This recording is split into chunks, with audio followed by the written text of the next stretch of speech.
Assalamualaikum warahmatullahi wabarakatuh. Selamat berjumpa kembali dalam mata kuliah Sastra Berbanding.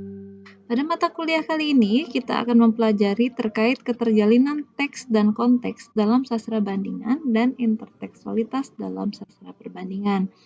Nah, ini untuk melanjutkan terkait dengan pemahaman untuk pengkajian ya.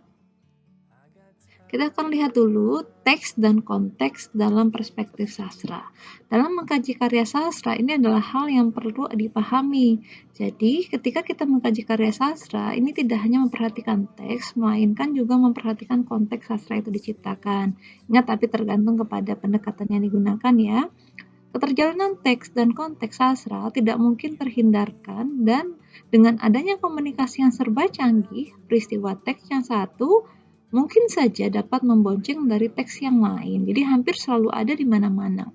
Nah, komunitas sastra merupakan wahana pembangun komunikasi sastra yang memberikan arah estetika kreatif dalam perkembangan sastra bandingan, sehingga teks sastra bandingan tidak lain merupakan bandingan teks dengan konteks across kultur. Jadi di sini tidak bisa terlepas juga dalam kehadiran sebuah sastra itu, komunitas sastra juga sangat berpengaruh. Kita lihat lebih lanjut mengenai intertekstualitas. Nah, jadi ketika Anda melakukan pengkajian misalnya pada dua teks atau lebih, sebenarnya pengkajian yang Anda lakukan adalah pengkajian intertekstualitas pendekatannya. Nah, ini wilayah yang kita pakai adalah wilayah poststrukturalisme, yaitu teori yang lahir setelah strukturalisme. Nah, hal ini disebabkan kenapa? Intertekstualitas itu tidak hanya mencari hubungan antar unsur dalam teks, tapi melainkan relasi. Jadi bukan melihat bagaimana tema ini sama dengan tema ini, bukan hanya seperti itu, tapi relasinya, hubungannya antara kedua teks itu. Nah, jadi dalam kajian perbandingan seperti itu. Nah, intertekstual hanya berlaku antara karya sastra dengan karya sastra. Sedangkan dalam sastra bandingan ini bisa lebih dari itu. Jadi kalau Anda bandingkan yang berarti dia termasuk dalam sastra bandingan ya. Nah, tapi kalau Anda melihat sastra bandingan, bisa melihat sampai sastra interdisipliner. Jadi, intertekstualitas itu memiliki kunci pokok sebagai relasi antar karya sastra. Nah, istilah relasional yang konsisten dengan pendekatan yang berorientasi pada pembaca dan menghindari pengkhianati afiliasi sadar dengan orientasi penulis. Perhatiannya kepada sudut pandangnya itu pada kedua teks ya. Nah, menelaah keterjalinan teks dan kredibilitas pengarang. Nah, keterjalinan teks dapat melebar ke berbagai genre sastra.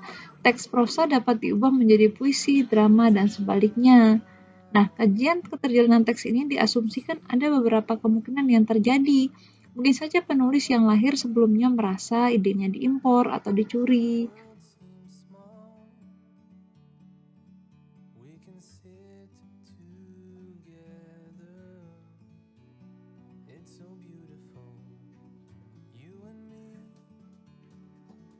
Baik, untuk selanjutnya kita akan masuk memahami terkait dengan ini harus kali ini salah. Oh, ya. Baik pas ini. Ya udah, ngobrol.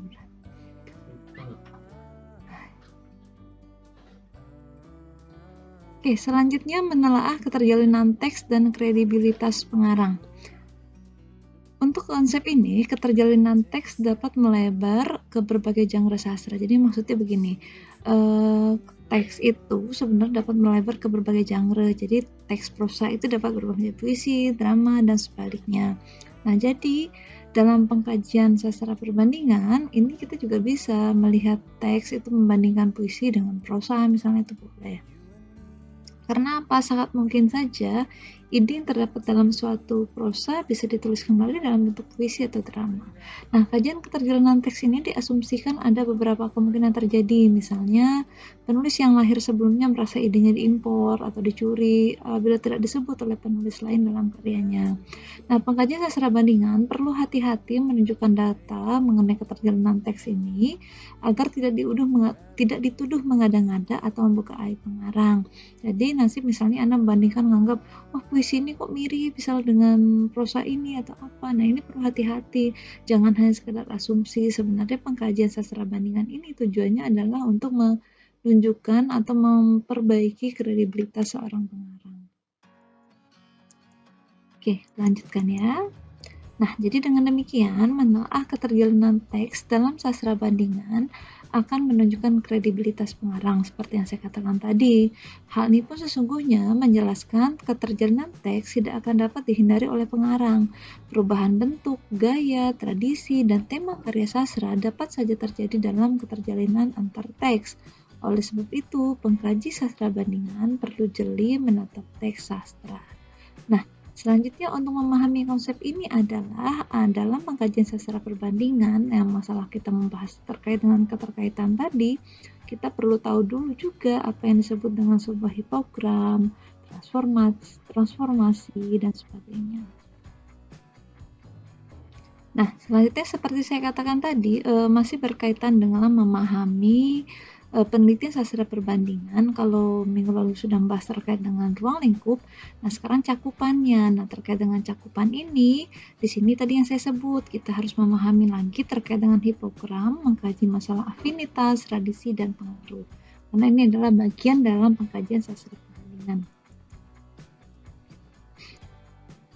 Nah, hipogram, kalau Anda pernah mendengar apa itu hipogram ini perlu sekali diketahui dalam pengkajian sastra bandingan, yaitu yang dianggap sebagai teks terdahulu.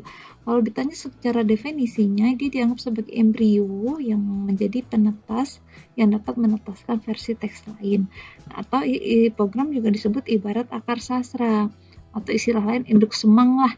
Jadi kalau di Indonesia kan itu kira-kira dasar pijakan imajinatif, seperti itu ya. Nah, hipogram diperlukan jika membandingkan karya sastra dengan karya sastra lain. Jadi, apa hipogram itu? Hipogram itu bisa ide, bisa kalimat, ungkapan, peristiwa, dan lain-lainnya yang terdapat pada sastra pendahulu, yang kemudian dijadikan model acuan atau latar teks yang lahir kemudian.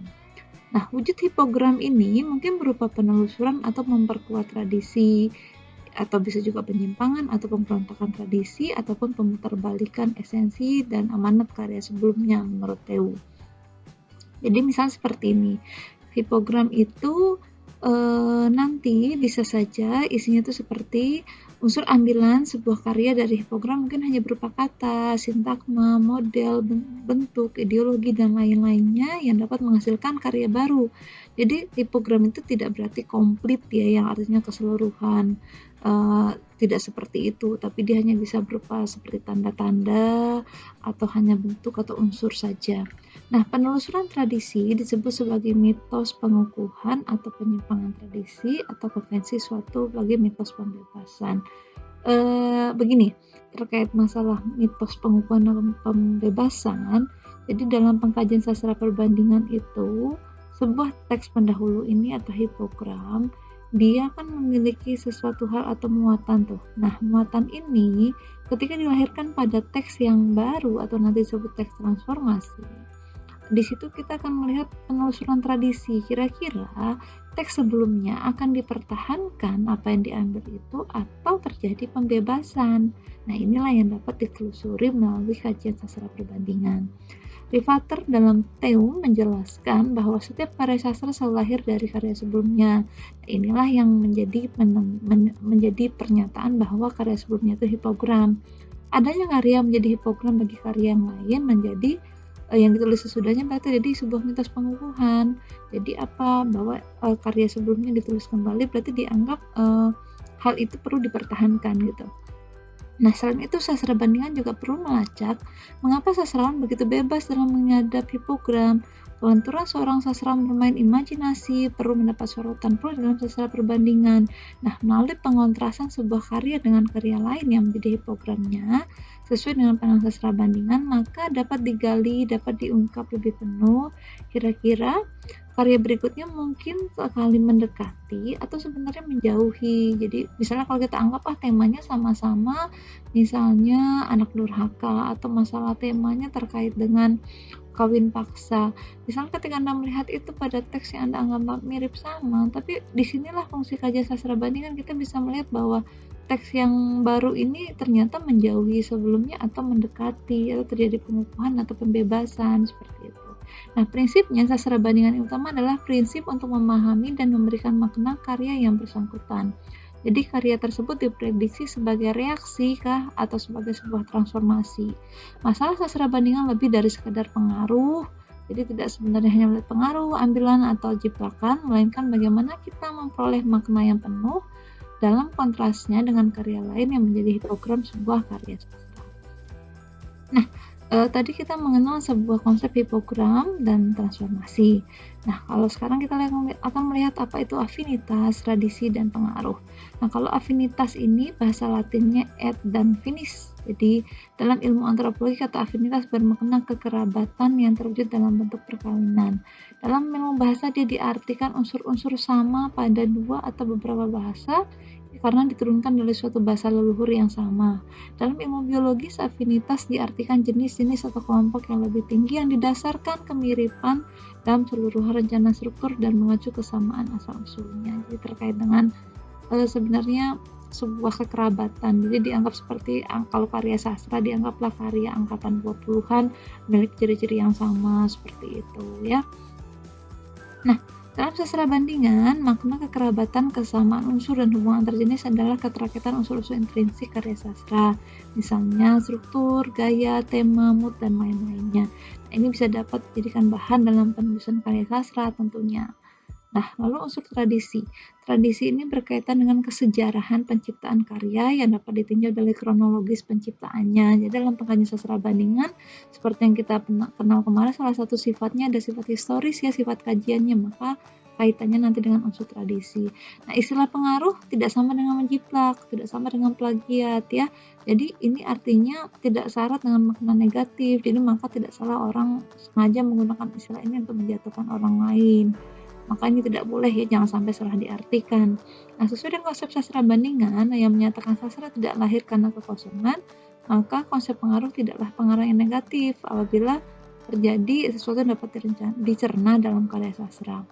Pengaruh pada prinsipnya dapat menjadi sebuah metodologi karena memang salah satu sifat kajian sastra bandingan ya yang terkait dengan pengarang, yaitu maka menyangkut nanti terkait dengan mengkaji sumber inspirasi pengarang, hubungan antar pengarang gitu. Nah, jadi memburu afinitas, tradisi, pengaruh itu menjadi suatu hal yang memungkinkan dalam pengkajian sastra perbandingan untuk memperoleh hasil kajian sastra bandingan yang bermakna, tentunya seperti itu. Baik, untuk materi terkait dengan pemahaman sastra perbandingan untuk dalam pengkajian sebelum UTS ini di tengah semester mudah-mudahan dapat dipahami. Hari ini ada 2 topik besar, yaitu pertama kita tadi melihat keterjalinan teks dan konteks, memahami intertekstualitas dan interdisipliner. Kemudian kita melihat cakupannya, yaitu terkait dengan Anda memahami hipogram, transformasi, afinitas, tradisi, dan pengaruh. Prinsip yang dipelajari ini adalah untuk memberikan pemahaman bahwa dalam pengkajian sastra perbandingan itu Anda banyak hal yang bisa Anda pakai. Intinya sudut pandang mana yang Anda pengaruhi, tapi jangan lupa dalam melakukan itu Anda tetap harus tahu 2 hal besar dalam pengkajian sastra perbandingan adalah mana teks yang sebagai hipogram, yaitu teks sebagai induk semang yang dasar pijakan imajinatif tadi, dan mana teks yang menjadi teks transformasi atau hasil pengubahan tadi. Nah, jadi selamat mencari teks-teks yang akan dijadikan pengkajian nanti sebagai tugas akhir Anda. Jadi mulai dari sekarang silakan sudah mengingat-ingat hasil bacaan-bacaan sebelumnya atau mulai membaca kembali mana yang akan Anda gunakan sebagai bahan pengkajian nantinya. Dan yang terpenting juga yang perlu Anda pahami untuk persiapan ujian tengah semester ya, semua materi dari yang kita pelajari dari pertemuan pertama sampai pertemuan ke-7 ini dipelajari lagi, nanti bisa Anda gunakan sebagai bahan bacaan untuk persiapan ujian tengah semester. Seperti itu, mudah-mudahan dapat dipahami. Banyak maaf jika ada hal yang tidak berkenan. Terima kasih atas perhatiannya. Wassalamualaikum warahmatullahi wabarakatuh.